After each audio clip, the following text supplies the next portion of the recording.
అకారణంగా అసభ్యంగా చాలా హీనాతిహీనమైన ప్రవర్తనతో ఈరోజు ముఖ్యమంత్రి రేవంత్ రెడ్డి గారు మా ఆడబిడ్డలిద్దరిని నా పాటికి నేను పెద్దగా విమర్శ చేయకుండా పద్ధతిగా వారిని సంబోధిస్తూ ప్రభుత్వానికి సూచనలిస్తూ మాట్లాడుతుంటే మా అక్కలు కూడా కనీసం డిస్టర్బెన్స్ కానీ కనీసం ఒక కామెంట్ కూడా చేయలేదు.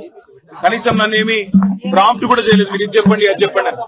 అట్లాంటిది ఈరోజు అకారణంగా ఎందుకు నోరు బారేసుకున్నాడో తెలియదు కానీ చాలా అసభ్యంగా హీనాతిహీనంగా ఏ నాయకుడు కాదు ఏ మనిషి కూడా మాట్లాడనంత అసభ్యంగా మీ అక్కలను నమ్ముకుంటే ఇక్కడ నన్ను ముంచిండ్రు మమ్మల్ని ముంచిండ్రు రేపు నీ బతుకు కూడా జూబ్లీ బస్ స్టాండ్ అవుతుందని మాట్లాడిన నికృష్టమైన మాట ఏదైతే ఉందో తప్పకుండా రేవంత్ రెడ్డి వెంటనే తెలంగాణలోని ఆడబిడ్డలందరికీ క్షమాపణ చెప్పాలి. ఎందుకంటే ఈ అవమానం జరిగింది ఒక సవితక్కకు సునీతక్కకు లక్ష్మక్కకు కాదు. ఈ అవమానం జరిగింది తెలంగాణలోని ఆడబిడ్డలందరికీ. మహిళల్ని నమ్ముకుంటే నట్టేట మునుగుతారన్నట్టు మహిళా తల్లుల్ని నమ్ముకుంటే బతుకు బస్టాండ్ అవుతుంది అన్నట్టు ముఖ్యమంత్రి మాట్లాడిన మాట ఏదైతే ఉందో నిజంగా కూడా హేయం శోచనీయం. నిజంగా ఒక ముఖ్యమంత్రి స్థాయికి తగని మాట. ఇలా నిజంగా ఈ ముఖ్యమంత్రి అన్ఫిట్ ముఖ్యమంత్రి, ఆ పదవిలో కూర్చోవడానికి తగని ముఖ్యమంత్రి. మహిళల్ని అవమానించి కూడా అప్పుడప్పుడు నోరు జారిన సంస్కారం ఉన్న వాళ్ళు ఏం చేస్తారు? అవసరమైతే నేను వెనక్కి తీసుకుంటున్నాను విచారం వ్యక్తం చేస్తారు. ఇంత అహంకారం ఇంత కండకావరంతో ఈరోజు ఆడబిడ్డల్ని వారిని అవమానించిన ముఖ్యమంత్రికి తప్పకుండా తెలంగాణ ఆడబిడ్డల ఉసురు తాకుతుంది. ఈ వైఖరి మార్చుకో, పద్ధతి మార్చుకో. వారు అక్క సునీతక్క గాని సబితక్క గాని లక్ష్మక్క గాని స్వంతంగా కష్టపడి ప్రజల్లో తిరిగి పరపతితో ఇవాళ 5 సార్లు 6 సార్లు గెలిచొచ్చిన వాళ్ళు. ఎవరు కూడా నీలాగా ఇష్టం వచ్చినట్టు రాజకీయ విన్యాసాలు చేసి వచ్చిన వాళ్ళు కాదు. తమ స్వశక్తితో తమ కుటుంబంకుండే అభిమానంతో కార్యకర్తల ఆశీర్వాదంతో ప్రజల దీవెనలతో ఇక్కడ అడుగు పెట్టారు. అప్రతిహతంగా 5 సార్లు సబితక్క గెలిచొచ్చింది. సునీతక్క కూడా గతంలో మంత్రిగా పనిచేసినారు.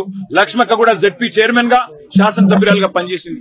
అలాంటి మహిళలుగా పట్టుకొని ఇవాళ నోటికొచ్చినట్టు వాగడం అనేది ముఖ్యమంత్రికి తగదు. ఇప్పటికైనా సిగ్గు తెచ్చుకొని బుద్ధి తెచ్చుకొని ముఖ్యమంత్రి బేషరతుగా క్షమాపణ చెప్పాలి. ఇక ముఖ్యమంత్రి ఇట్లున్నాడంటే ఉప ముఖ్యమంత్రి ఏం చక్కగా లేడు. ఆయన వస్తాడు ఏం ముఖం పెట్టుకొని వచ్చిందంటాడు. నేను అడుగుతున్నా, ఏం మొహం పెట్టుకొని నువ్వు వచ్చినావు? నీకేమే మొహం పెట్టుకొని నువ్వు వచ్చినావో మేము కూడా అట్లే వచ్చినాం. ఎంత గుండె ధైర్యం నీకు? ఇవాళ మా ఆడబిడ్డల్ని పట్టుకొని ఏ మొహంతో వచ్చినావు అని చెప్పడానికి ఉప ముఖ్యమంత్రి నేను అడుగుతా ఉన్నా. ఏ రకంగా అంత ధైర్యంగా ఏ రకంగా అంత ఇష్టం వచ్చినట్టు మాట్లాడే అధికారం నీకు ఎవరిచ్చింది? అధికారం ఎవరికి శాశ్వతం కాదు. 10 ఏళ్లు మేము అక్కడ ఉన్నాం. మేము ఎప్పుడన్నా అవమానించిన ఆడబిడ్డల్ని తరిక ఎన్నడన్నా ఒక్క రోజన్నా ఎప్పుడన్నా నోరు జారినా వెంటనే విచారం వ్యక్తం చేసినాం. ఇవాళ నేను కూడా ఏదో సందర్భంలో ఏకవచనంతో సంబోధించినానని చెప్పి అవతల నుంచి అభ్యంతరం వస్తే వెంటనే విచారం వ్యక్తం చేసినాం. అది కేసీఆర్ మాకు నేర్పిన సంస్కారం. మరి నీకెవరు చదువు చెప్పిండ్రో ఎవరు సంస్కారం నేర్పిండ్రో నాకు తెలియదు కానీ తెలంగాణ ఆడబిడ్డలన్నీ గమనిస్తున్నారు. ఇప్పటికే నువ్వు చేసిన మోసాలతో విసిగిపోయి ఉన్నారు. ఇలా మా ఆడబిడ్డలకు జరిగిన అవమానం వాళ్ళిద్దరికి ముగ్గురికి జరిగింది కాదు. ఈ తెలంగాణ ఆడతల్లులకు జరిగిన ఆడబిడ్డలకు జరిగిన అవమానం వాళ్ళ ఉసురు నీకు ఖచ్చితంగా దాక్తది. సిగ్గు తెచ్చుకో, బుద్ధి తెచ్చుకో, కొద్ది జ్ఞానం తెచ్చుకొని ఇకనైనా క్షమాపణ చెప్పు. చెప్పకపోతే తప్పకుండా దీనికి ఇంత కూడా అనుభవిస్తామని చెప్పి రేవంత్ రెడ్డిని అదేవిధంగా ఉప ముఖ్యమంత్రిని నోటికొచ్చినట్టు వాగడం కాదు. దయచేసి ఇకనైనా సమయంతో వ్యవహరించండి, లేకపోతే ఊరుకోమనే మాట కూడా వారికి విజ్ఞప్తి చేస్తూ థ్యాంక్ యూ.